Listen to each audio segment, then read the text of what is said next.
burnout is all over the place right now. It's all over the press. We got a great resignation going on. We got all kinds of issues. And there are lots of people who are giving really good advice, exercise, meditate, get the right amount of sleep, all those kinds of things like that. But to me, so many of those things are like treating the surface symptoms as opposed to trying to figure out why the leg is broken in the first place. And this is especially true for people who are entrepreneurs. So burnout in the workforce, when someone else controls your life and how many hours you work and what you do during those kinds of things, is a very, very important thing and something you need to manage for your staff and your team. But if you're the boss, there are issues around burnout that are important that simply aren't addressed in many situations. What I'd like to do is talk about a few of those today. Not because, and I'm not going to give you an exhaustive list. I'm not going to give you an easy list of things like eat more vegetables or something like that, though you should. What I want to do is talk about a meta kind of conversation, a bigger conversation, which is what are some of the things that are causing burnout in our lives as entrepreneurs, as course creators, as experts, as people who market our expertise online. All right. So several things. Again, not an exhaustive list, some thoughts. First one, be very careful of competition. And you may say, well, I'm certainly not competing with anybody. Well, you well may be. So competition can be just comparing yourself to others. In fact, it can also be comparing yourself to yourself. These last 2 years have been different years. You really can't compare them directly to any previous time in the past. But I see this all the time. Someone will come on a Facebook group and they'll type, what's a good conversion rate? What's a good opt-in rate? What's a good... As soon as you're doing that, you are trying to compete. And I find this happening all the time where people teasingly compete with each other. And oftentimes it's not meant as a direct criticism, but it feels an awful lot like that if you really look at what's being said. So competition can be a major source of burnout as you feel like you never get a break because there's always someone who's beating you. And if you're looking at your life compared to the lives around you, you will always be underperforming somebody else in your relevant group. A lot of this competition thing has to do with pride. Now, I believe in having enough pride to make sure that I use good grammar, that I dress well, that my pages look good, that nothing's broken, that all those kinds of things like that. That's not what I'm talking about. What I'm talking about here is the pride that basically it goes back to this competition thing. It's the comparing yourself with others. So I saw something today that said that the average Netflix user watches Netflix for 99 hours a month. And so, and this person had written, if you just spent that time building your business instead of watching Netflix, your business would be in a whole lot different condition. And this person has gotten attacked over and over and over again by people saying, hey, you don't get it. People are watching Netflix for different reasons. Well, you know what?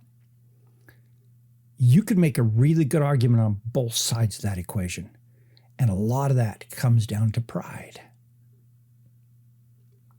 Do you want to be a person who watches Netflix for 3-4 hours a day?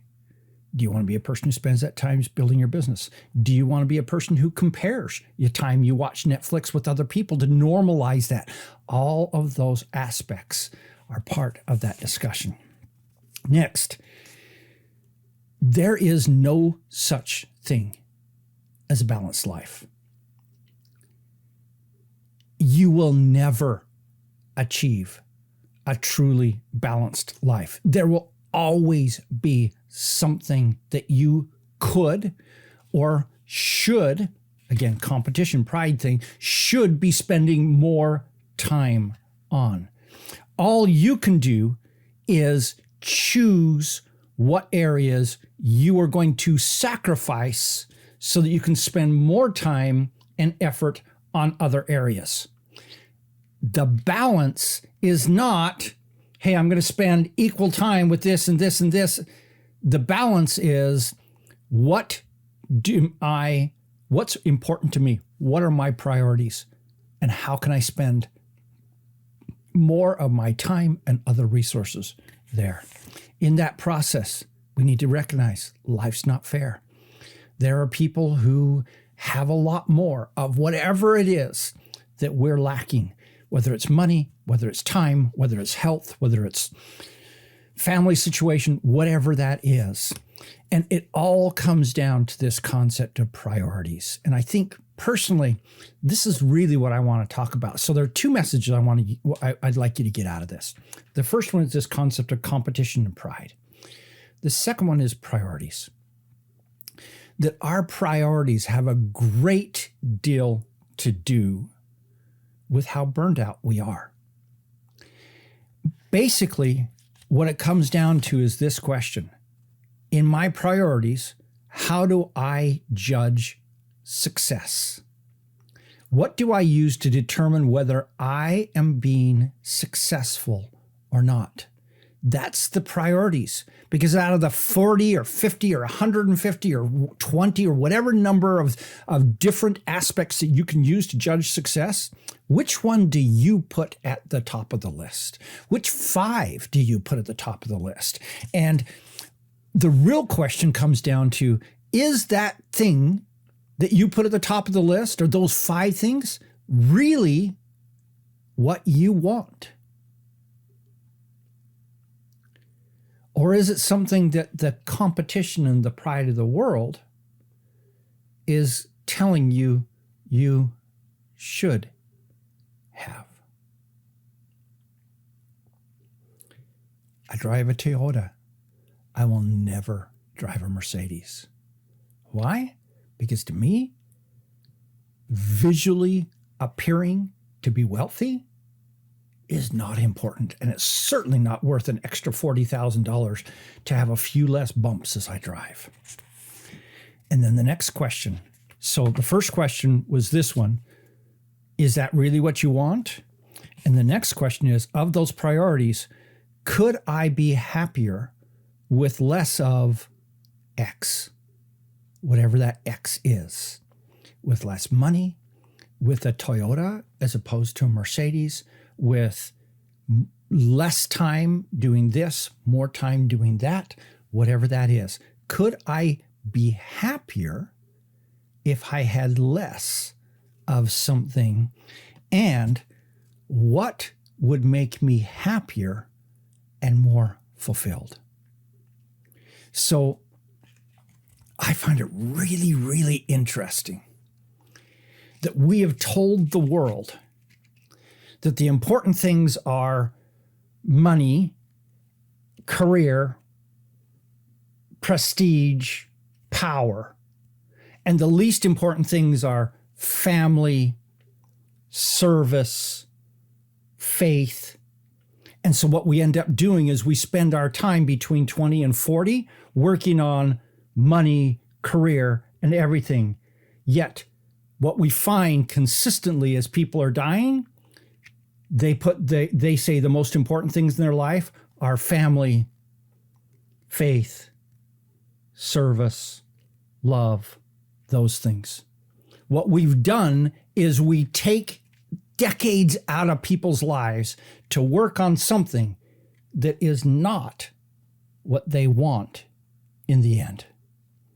And so my question for you is, however you rank those things, family may not be important to you. I understand. So here's the question. Once I've gone through this list and I determined what are the really important things to me, how could I design my life to give me more of that thing? And in the process of that, I'm going to have to achieve less of something else.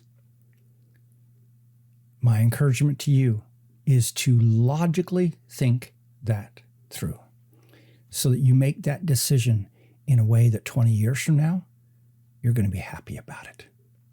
That will help you a great deal as you go through this burnt out period when everybody's burnt out, when everybody's trying to ask ourselves the question, am I doing the right things?